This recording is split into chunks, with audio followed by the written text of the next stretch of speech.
ini membuat banyak pegawai menjadi resah, banyak pegawai menjadi gelisah, menjadi tidak nyaman, kecewa, dan bahkan khawatir. Dan mereka yang punya posisi jabatan yang bagus saat ini khawatir akan dimutasi ke tempat yang tidak nyaman.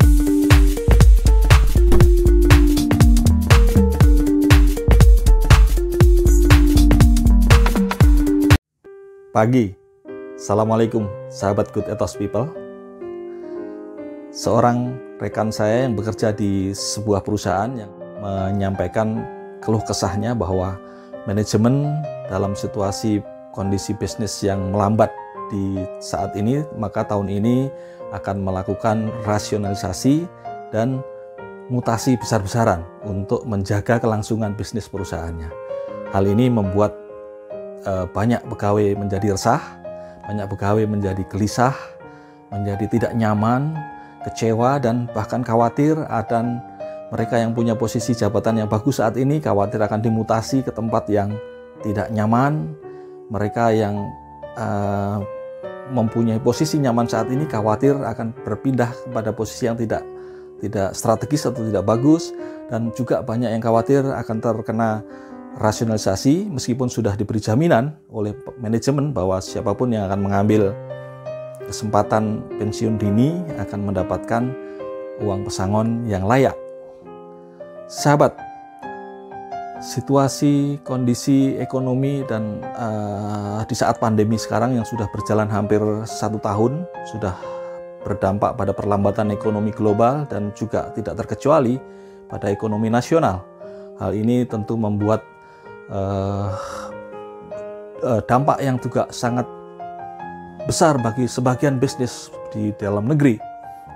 Maka ada sebagian perusahaan, ada sebagian teman lagi yang bercerita bahwa di perusahaannya tahun ini terpaksa tidak memberikan bonus yang biasanya tahun lalu setiap awal tahun ada bonus sampai 2 kali 3 kali gaji. Tahun ini terpaksa tidak atau menghilangkan bonus agar bisnisnya tetap bisa bertahan dan tidak melakukan pengurangan karyawan. Ini membuat karyawan juga menjadi kecewa, karyawan menjadi resah, menjadi gelisah, menjadi tidak merasa puas. Di tempat lain ada juga yang bercerita bahwa agar bisnisnya bisa bertahan menghadapi situasi kondisi perkembangan di saat ini, maka terpaksa tidak menaikkan gaji dan bahkan melakukan pengurangan-pengurangan dalam fasilitas, melakukan efisiensi dalam fasilitas yang diberikan untuk karyawan. Tujuannya agar perusahaan tetap bertahan dan bisa melanjutkan usahanya sehingga tidak harus melakukan pengurangan karyawan. Sahabat Good Ethos People, tentu kita mendengar banyak keluh kesah dari para karyawan, para pegawai akibat situasi kondisi yang berkembang saat ini. Maka salah satu kuncinya adalah bagaimana agar kita tetap bisa bahagia, tetap bisa bekerja dengan nyaman, adalah dengan memperbanyak rasa syukur dalam diri. Itu salah satu kuncinya. Ada sebuah penelitian, sahabat, yang dilakukan oleh ahli di Dallas dan juga di California University. Para ahli ini melakukan penelitian, mengelompokkan subjeknya menjadi 3 kelompok. Ya, kelompok penelitian. Yang kelompok pertama adalah orang-orang diminta menuliskan pengalaman-pengalaman, baik itu pengalaman baik, pengalaman buruk, pengalaman sedih, pengalaman bahagia setiap harinya, supaya ditulis setiap hari. Ini yang kelompok pertama.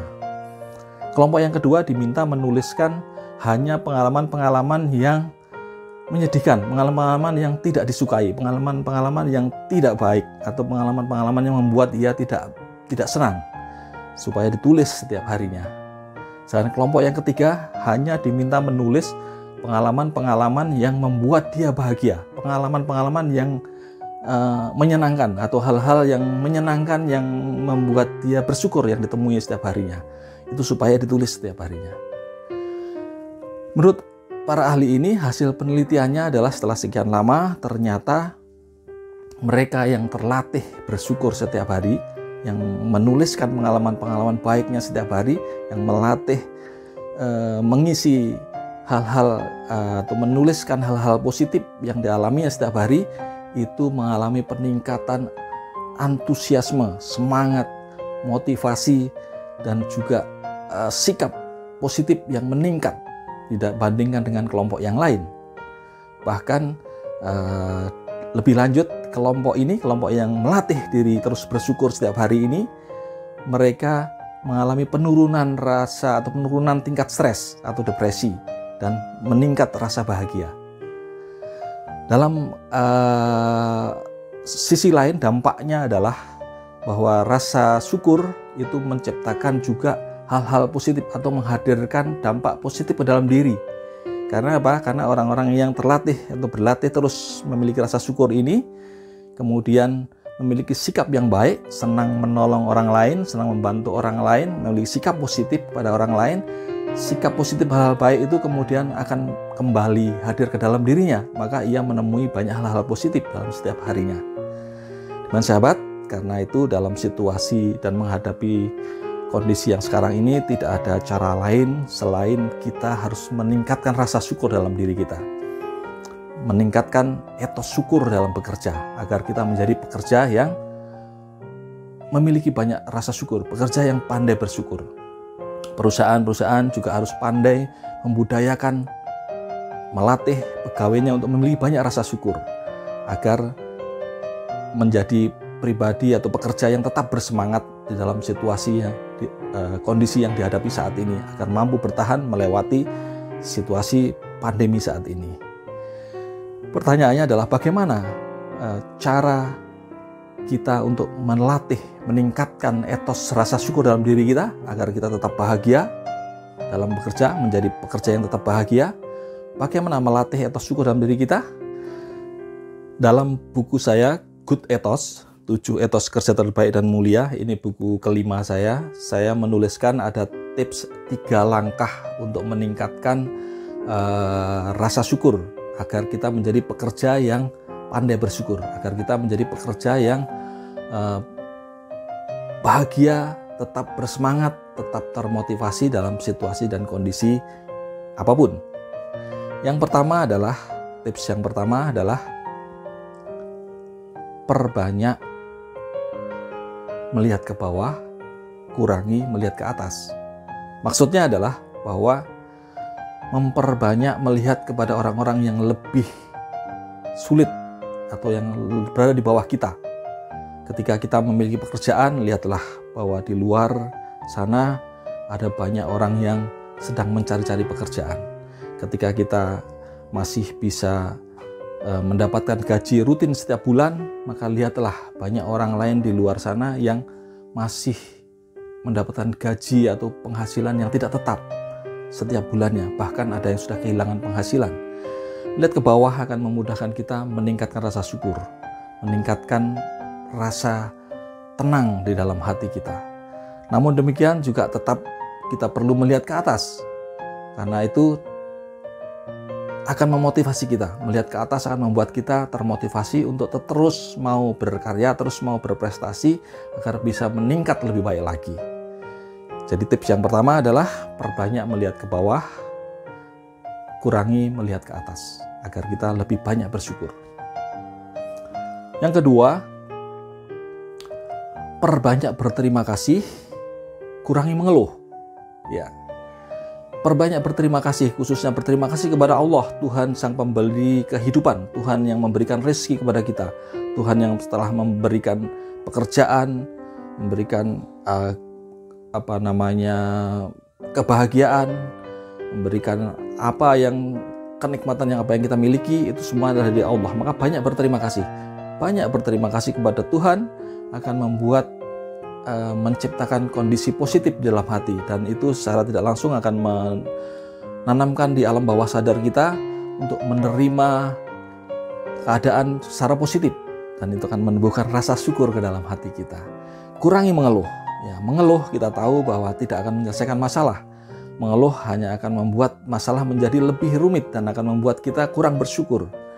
Ketika Anda mengeluh, merasa bahwa waduh, pekerjaan saya sangat banyak tetapi perusahaan tidak memberi penghargaan yang layak misalnya, maka cobalah lihat kepada orang-orang lain yang juga sedang bersusah payah, lebih lelah daripada Anda karena harus mencari pekerjaan setiap harinya. Maka berterima kasih kepada Allah bahwa Anda masih diberi tugas-tugas pekerjaan. Ketika Anda merasa bahwa mengeluhkan, aduh pekerjaan saya ini menyita waktu saya, sehingga saya tidak punya waktu lagi untuk keluarga misalnya. Maka cobalah lihat, banyak orang lain yang terpaksa harus berpisah jauh dari keluarganya untuk mencari rezeki. Sedangkan Anda masih dekat dengan keluarga misalnya. Maka berterima kasih kepada Allah masih memiliki pekerjaan yang bisa dekat dengan keluarga misalnya. Dan banyak hal yang lainnya. Kurangi mengeluh. Jadi intinya banyaklah bersyukur, berterima kasih kepada Allah, kurangi mengeluh. Kemudian tips yang ketiga adalah tingkatkan rasa puas di hati atau tingkatkan rasa kecukupan di hati atau qanaah ya, dalam istilahnya disebut sebagai qanaah, dan kurangi keserakahan. Kurangi bahkan hindari keserakahan. Ya, kita tahu bahwa rasa kecukupan, rasa kepuasan di hati itu akan membuat kita merasa lebih tenang, lebih damai, lebih bisa menikmati apa yang kita miliki dan tidak terlalu membuat kita menjadi merasa kekurangan. Qanaah ini bisa dipersepsikan sebagai bahwa kita menerima apa yang kita terima, tetapi tetap berusaha berikhtiar menjadi lebih baik lagi dengan berdoa dan dengan berikhtiar dengan cara-cara yang baik. Itu adalah qanaah. Tetap bersyukur, merasa berkecukupan dengan apa yang sudah dimiliki, tetapi tidak berhenti di situ, tetap berusaha berdoa, berikhtiar untuk mencari yang lebih baik lagi. Dengan demikian tidak membuat kita menjadi serakah. Kurangi serakah. Kurangi, kalau bisa hindari jauhi serakah. Karena kita tahu keserakahan itulah yang membuat kita menjadi pribadi yang tidak bersyukur.